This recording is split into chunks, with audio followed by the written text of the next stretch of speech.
بسم اللہ الرحمن الرحیم۔ ایک انصاری صحابی ایک مرتبہ اللہ کے نبی صلی اللہ علیہ وسلم کے پاس آئے اور اللہ کے نبی صلی اللہ علیہ وسلم سے کہنے لگے کہ یا رسول اللہ، میرے 2 اونٹ ہیں اور وہ سرکش ہو گئے ہیں، میرے 2 اونٹ سرکش ہو گئے ہیں، نافرمان ہو گئے ہیں۔ آپ صلی اللہ علیہ وسلم نے فرمایا کہ مجھے اس جگہ لے چلو جہاں پر وہ اونٹ ہیں۔ اور وہ اونٹ کہاں تھے؟ وہ اونٹ باغ کے اندر تھے، اس باغ کا دروازہ بند تھا۔ چنانچہ وہ صحابی اللہ کے نبی صلی اللہ علیہ وسلم کو اپنے ساتھ لے کر گئے، باغ لے کر پہنچے ہیں، دروازہ بند ہے۔ آپ صلی اللہ علیہ وسلم نے فرمایا کہ دروازہ کھولو۔ اس نے کہا یا رسول اللہ، مجھے ڈر لگتا ہے کہ کہیں آپ کو نقصان نہ پہنچا دیں، یہ اونٹ سرکش ہو گئے ہیں، کہیں آپ کو نقصان نہ پہنچا دیں، مجھے ڈر لگتا ہے۔ جناب رسول اللہ صلی اللہ علیہ وسلم نے ارشاد فرمایا تم دروازہ کھولو، یہ مجھے کچھ نہیں کہیں گے۔ چنانچہ دروازہ کھولا گیا۔ جب دروازہ کھلا تو اونٹ کھڑے ہوئے تھے، تو آپ صلی اللہ علیہ وسلم کی نگاہ جب اس اونٹ پر پڑی ہے تو وہ اونٹ دوڑ کر آپ کے قدموں میں گر گیا، دوڑ کر آیا اور آپ کے قدموں میں گر گیا۔ القا بجرانی ہی، آپ صلی اللہ علیہ وسلم نے رسی سے باندھ لیا اور فرمایا کہ لے، یہ کبھی تیرا نافرمان نہیں ہوگا۔ یعنی اللہ کے نبی صلی اللہ علیہ وسلم کی نگاہ پڑنے کی وجہ سے وہ سرکش اونٹ، وہ نافرمان اونٹ ایک دم فرما بردار ہو گیا۔ اور پھر اللہ کے نبی نے کیا فرمایا؟ اس کی رسی کو باندھ دیا اور فرمایا کہ لے کہ یہ کبھی تیرا نافرمان نہیں ہوگا۔ چنانچہ جب دوسرے کی طرف دیکھا، ایک کو تو پکڑ کر باندھ دیا اور پھر دوسری کی طرف دیکھا تو وہ بھی اسی طرح آیا اور آپ کے قدموں میں سر ڈال دیا، آپ کے قدموں میں جا کر گر گیا اور بیٹھ گیا۔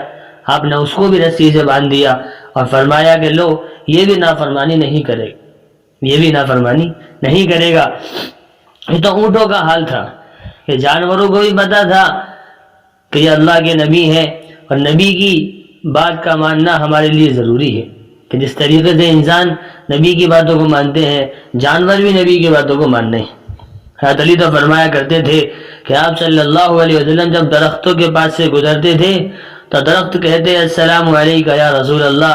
یہی حال پتھروں کا بھی تھا، یعنی درخت بھی آپ کو سلام کر رہے ہیں، پتھر بھی آپ کو سلام کر رہے ہیں، دنیا میں ہر چیز آپ کو سلام کر رہی ہے۔ نبی کا حال تو یہ ہے۔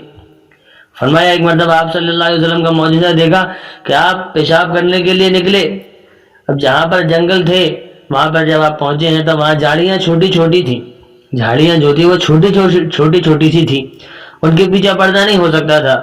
حضرت جابر صاحب نے فرمایا، اللہ کے نبی صلی اللہ علیہ وسلم نے جابر سے کہا کہ ان جھاڑیوں سے کہو کہ آپس میں اکٹھی ہو جائیں۔ چنانچہ وہ صحابی ان جھاڑیوں کے پاس گئے ہیں، ان جھاڑیوں سے کہا کہ آپس میں اکٹھی ہو جاؤ، تو جھاڑیاں دوڑتی ہوئی آپس میں اکٹھی ہو گئیں، بالکل مل گئیں، بالکل پردہ جس طریقے سے پردہ کرنا تھا بالکل پردے کی طرح اکٹھی ہو کر مل گئی۔ آپ صلی اللہ علیہ وسلم پیشاب سے فارغ ہو گئے تو واپس اپنی جگہ چلی گئی۔ میرے پیارو، ہمارے نبی کا حال تو یہ تھا کہ جھاڑیاں بھی، پتھر بھی، درخت بھی، ہر کوئی آپ کو سلام کر رہا ہے، ہر کوئی آپ کی بات کو مان رہا تھا۔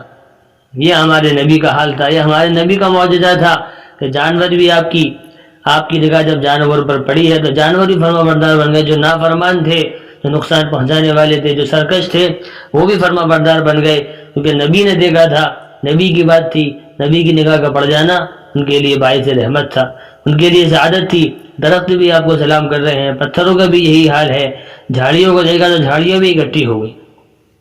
اللہ تعالیٰ ہم سب کو بھی جس طریقے سے نبی کی عظمت اور چیزوں کے اندر تھی، ہم سب کے اندر بھی نبی کی عظمت، نبی کی محبت پیدا فرما دے۔ آمین۔ اللہ تعالیٰ ہم سب کو عمل کرنے کی توفیق نصیب فرمائے۔